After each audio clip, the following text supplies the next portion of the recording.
రమ్య మోక్ష నామినేషన్లోకి వస్తే చాలు ఆమెను ఎలిమినేట్ చేసే బాధ్యత మాది అన్నట్టుగా ఆమె నామినేషన్లోకి వచ్చిన తొలివారంలోనే ఎలిమినేట్ చేసి పారేశారు ఆడియన్స్. ఇప్పుడు ఈ వారంలో దువ్వాడ వారి దివ్వెల మాధురి నామినేషన్లోకి వచ్చింది కాబట్టి ఆమె ఎలిమినేట్ కావడం అయితే ఖాయంగా కనిపిస్తుంది. అయితే ఆమె ఎలిమినేషన్స్కి పెద్ద తతంగమే జరిగింది. 8వ వారం నామినేషన్స్ జరిగిన ప్రక్రియ చూస్తే చాలా డౌట్గా అనుమానాలు వస్తున్నాయి. బిగ్ బాస్ సీజన్ 9 7వ వారంలో పచ్చళ్ళ పాప రమ్య మోక్ష ఎలిమినేట్ అయ్యింది. ఇక వచ్చే వారానికి సంబంధించిన నామినేషన్ ప్రక్రియ కూడా షురూ అయ్యింది. లైవ్ ఎపిసోడ్లో ఆల్రెడీ ఈ నామినేషన్స్కి సంబంధించిన ప్రక్రియ పూర్తి కావడంతో ఈ వారం నామినేషన్స్ యమరంజుగా కాబోతున్నాయి. ఆల్రెడీ ఎలిమినేట్ అయ్యి బయటకు వెళ్ళిన కంటెస్టెంట్స్ వచ్చి నామినేషన్ చేయడం ఈ వారం నామినేషన్స్ యమరంజుగా ఉన్నాయి.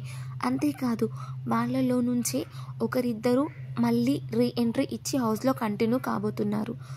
ఇప్పటికే మానీష్, దమ్ము, శ్రీజ, ప్రియా, ఫ్లోరా, షైని హౌస్లోకి వెళ్ళి నామినేషన్స్ ప్రక్రియ కంప్లీట్ చేశారు. ఈ నామినేషన్స్లో భాగంగా 2 ప్రేమ జంట రీతు చౌదరి, డిమాండ్ పవన్, తనుజ, కళ్యాణ్తో పాటు గౌరవ్, దివ్వెల మాధురి, రాము రాథోడ్, సంజన ఈ 8 మంది నామినేట్ అయ్యారు. వీళ్ళలో దివ్వెల మాధురి తనుజ స్పెషల్ పవర్ ద్వారా నేరుగా నామినేట్ చేసింది. ఆమె నామినేషన్స్ కాదు, వచ్చే వారం జరగబోయే ఎలిమినేషన్స్ కూడా పక్కా స్క్రిప్టేనంటున్నారు. అయితే ఇది నిజం అనడానికి బలమైన కారణాలు కనిపిస్తున్నాయి. బిగ్ బాస్ గేమ్ అనేది స్క్రిప్టెడ్ షో కాదు. ఇది ఓకే. మరి ఓటింగ్ సంగతేంటి? ఆడియన్స్ ఓటింగ్కి బట్టే ఎలిమినేషన్స్ ఉంటుందని పదే నాగార్జున చెప్తుంటారు. ఏ రోజైనా ఏ ఎలిమినేషన్స్కైనా ఒక్కటంటే ఒక్క కంటెస్టెంట్స్కి ఎన్ని ఓట్లు వచ్చాయని చెప్పారా? ఎలిమినేషన్స్కి పక్కన పెట్టండి, కనీసం విన్నర్కి వచ్చిన ఓట్లను అయినా ప్రకటించారా? ఇప్పటి వరకు తెలుగులో ఓటీటీలో కలిపి మొత్తం 10 సీజన్లు అయ్యాయి. ఒక్కటంటే ఒక్క సీజన్స్ కూడా విన్నర్కు వచ్చిన ఓట్లని కానీ ప్రతి వారం జరిగే ఎలిమినేషన్స్కి సంబంధించిన ఓటింగ్ కానీ బయట పెట్టింది లేదు. ఎవరిని నామినేషన్స్లో పెట్టాలి, ఎవరిని ఎలిమినేట్ చేయాలి అనేది ముందే ఫిక్స్ అవుతుందని ఎప్పటి నుంచో బిగ్ బాస్ ఆడియన్స్లో ఛానళ్ళ నుంచి చాలా సందేహాలు ఉన్నాయి. అయితే వచ్చే వారం జరగబోయే ఎలిమినేషన్స్ ముందే ఫిక్స్ అయ్యింది అనడానికి కారణాలు చూస్తే నిన్నటి ఎపిసోడ్లో తనుజ టాస్క్ గెలిచిన గోల్డెన్ పవర్ని సొంతం చేసుకుంది. దాని ద్వారా నాగార్జున 3 ఆప్షన్స్ ఇచ్చారు. Direct nominations, bathroom, garden cleaning, మాట్లాడకుండా ఇన్విజిబుల్ క్యాప్ వేసుకోవడం, ఈ 3 ఆప్షన్లు తనుజకి ఇచ్చారు. ఇందులో నువ్వు ఏ ఆప్షన్ ఎంచుకుంటావు అని నాగార్జున అడిగినప్పుడు తనుజ క్షణం ఆలోచించకుండా తన మమ్మీ అయిన మాధురి పేరు చెప్పింది. ఆ టైంలో చూస్తే మాధురి వైపు చూసి నవ్వుతూ డైరెక్ట్ నామినేషన్ చేస్తా సార్ అని అంటే మాధురి కన్ను కొడుతూ ముద్దు పెడుతూ చిరునవ్వు చిందుస్తూ తనని డైరెక్ట్ నామినేట్ చేయమన్నది.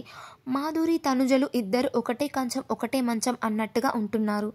ఒకరిని విడిచి ఒకరు ఉండలేనంత క్లోజ్గా ఉంటున్నారు. అలాంటిది ఆమెను డైరెక్ట్ నామినేట్ చేయడం ఏంటి? పైగా అక్కడ ఇంకో 2 ఆప్షన్స్ కూడా ఉన్నాయి. బాత్రూమ్ క్లీనింగ్ అండ్ మాట్లాడకుండా నోటికి తాళం వేయడం లాంటివి.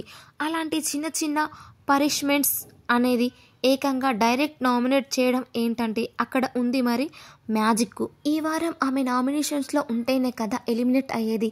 కాబట్టి అందుకే పక్కా స్క్రిప్ట్ ప్రకారం మాధవిని డైరెక్ట్ నామినేట్ చేయించారు. ఒకవేళ డైరెక్ట్ నామినేట్ చేయకపోయినా దివ్వెల మాధురి ఎలిమినేట్ కాకుండా ఉంటుందని చెప్పలేం. ఆమెపై ఉన్న నెగిటివిటీ కారణంగా ఆమె నామినేషన్లోకి వచ్చిందంటే ఖచ్చితంగా ఎలిమినేట్ అవుతుందని, అందుకనే ఆమెని నామినేషన్స్లోకి తీసుకొచ్చారు. అంతేకాదు మాధురి వచ్చే వారం ఎలిమినేట్ కాబోతున్న విషయం ఆమెకి ముందే తెలుసు అనడానికి మరో విజువల్ ప్రూఫ్స్ ఏంటంటే ఆమెకి దగ్గరగా తీసుకున్న మాధురి వచ్చే వారం నేను ఎలిమినేట్ అవుతానని రమ్యకి చాలా కాన్ఫిడెన్స్గా చెప్పింది. తనని చిన్న విషయంలో ఎవరైనా ఏమైనా అంటే ఊరుకోని మాధురి కావాలని అడిగి మరీ నామినేట్ చేయించుకోవడం ఏంటి? సిల్లీ. కాకపోతే మర్యాద మానీష్ చెప్పినట్టుగా ఎవరి చెవిలో పెడుతున్నావు మందార పూలు? బిగ్ బాస్ సర్కిల్ గుసగుసల్ని బట్టి తెలిసేది ఏంటంటే అసలు దివ్వెల మాధురి హౌస్లోకి వెళ్ళింది 2 వారాల అగ్రిమెంట్ ప్రకారమేనని. ఆ 2 వారాలు కంప్లీట్ కావడంతో ఆమె ఎలాగూ ఎలిమినేట్ అవుతానని తెలుసు కాబట్టే రమ్యతో వచ్చే వారం వచ్చేస్తానని చెప్పిందని, అలాగే బిగ్ బాస్ టీం కూడా తనుజ ద్వారా డైరెక్ట్ నామినేట్ చేయించారని తెలుస్తుంది. కాబట్టి ఈ వారం జరిగే నామినేషన్స్, ఎలిమినేషన్స్, ఓటింగ్ ఇదంతా పక్కా స్క్రిప్ట్ అనేది డౌట్ అనుమానాలుగా వస్తున్నాయి అని కొందరు అయితే మాట్లాడుకుంటున్నారు. ఇది ఎంతవరకు నిజమో ఎంతవరకు అబద్ధమో తెలియాలి. అయితే మీరు ఏమనుకుంటున్నారు కింద కామెంట్ చేసి చెప్పండి. అలాగే సబ్స్క్రైబ్ చేసుకోండి.